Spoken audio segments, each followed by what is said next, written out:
Hello and welcome to Cocktails with a Twist of History, your digital destination for all things cocktails. So, we're going to continue talking about rum because rum has a tremendous history and a lot of the world's history revolves around it. So, we said that there were a lot of different countries that produced rum, and depending upon which country was producing it, it had a lot of different flavors. There were countries that were controlled by Britain, there were countries that controlled by Spain, and there were countries that controlled by France, all in the Caribbean. And each one had their own way of making rum. The French ones, this is an example of a French one. You can see that they used to use the word, the H, the letter H in the word rum. That would indicate that it was from one of the French colonies. And this one is a very, very nice rum. It is a little bit different than some of the other ones. This is made in the style of the cognacs. And so it has those large copper stills, and it was just a very, very nice, mellow rum. Cheers. Delicious. Different than the other ones that we had tasted. Now, rum was one of those things that a lot of the countries really wanted to produce well and produce a lot of because it was a moneymaker. Puerto Rico was one of those countries, and they were using a newly developed still called a column still. And what the column still does is that it's a continuous still, which means a pot still or a copper still. You have to put the stuff in, create whatever it is, distill, take the stuff out, clean it out, and then put more in. This, it's a column, and it just would come right out the bottom, and you could just continuously produce and distill alcohol. The result of it is a lighter rum.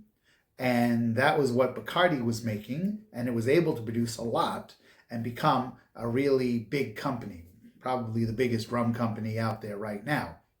At least it was for a long time. Now, that doesn't mean that some of the other countries weren't producing theirs in a different way.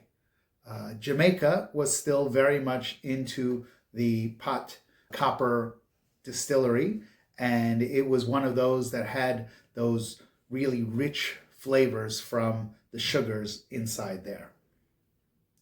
And then there's all sorts of other different places that would produce different rums. Now, there were a couple of companies that decided that they were going to capitalize on this, and with their cocktail, they were going to copyright their rum into a cocktail. Two such companies did this successfully. One was for a painkiller, which we'll talk about one day. It's a very interesting drink. It's in the family of a pina colada, sort of, but different. And that, according to law, has to be used with Pusser's rum. But the one we're going to talk about right now is something called the Dark and Stormy. Now, the Dark and Stormy is something that uses ginger beer. Ginger beer was something that was produced a lot because it was, when ginger would sit in the water, it would get bubbly, it would produce, it's not a real beer, but it's something like that. And because of that, it had more lasting ability, and so you could ship it a little bit better. And that is made in a cup like this called a chimney glass, or sometimes also called a Collins glass. We'll get to Collins one day. It's also a fascinating drink. And the Dark and Stormy needs this thing called Gosling's Bermuda Black Rum. And again, copyright, you can't call it a Dark and Stormy unless you use Gosling's. Now, yes, there are those that use other kinds of dark rums and they call it something else, and it's, not exactly. But if you really want to call it a Dark and Stormy, you got to use Gosling's. That's just the law. So, there are a couple different ways to make a dark and stormy, the way I like to do it is I put the ice in first. They're actually, most of them are built right in the glass. So you put the ice in the glass. And again, you need a lot of ice for these drinks. So don't skimp on your ice. Good. And now you start off with your ginger beer. The reason why you want to do this is you want the ginger beer to settle on the bottom.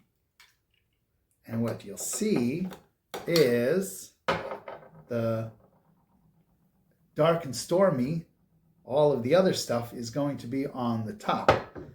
Now, here is lime juice. So we're going to put our lime juice in.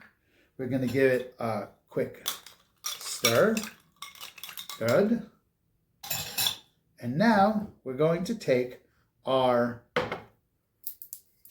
Gosling's Bermuda 2 ounces, and we're going to put it on the top so that what you're going to see is you have the dark storm clouds on the top, right? And again, you can give it a little bit of a stir and taste it. Ooh, a very, very unique drink, a very unique cocktail.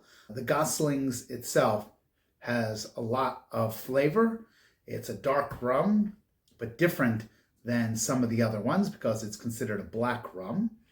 And the ginger beer, ginger and lime and rum play very well together. And this is a delicious cocktail. And again, the only way to make it the legal way and call it a dark and stormy is by using the Gosling's. Just they managed to do that with copyright. Very, very interesting. Well, you may have heard different stories. You might have heard different pieces of history. You might want to add some things. So if you do, you know you can send it to us. You can put it in the comments. You can send it to us by email, or you can tell it to the bottle, and we will hear it. Well, and again, don't forget, if you haven't yet, please, we really want you to subscribe. We want you to like. We want you to follow. We want you to put something in the comments so we know you're out there. And thank you very much from Cocktails with a Twist of History. Thank you.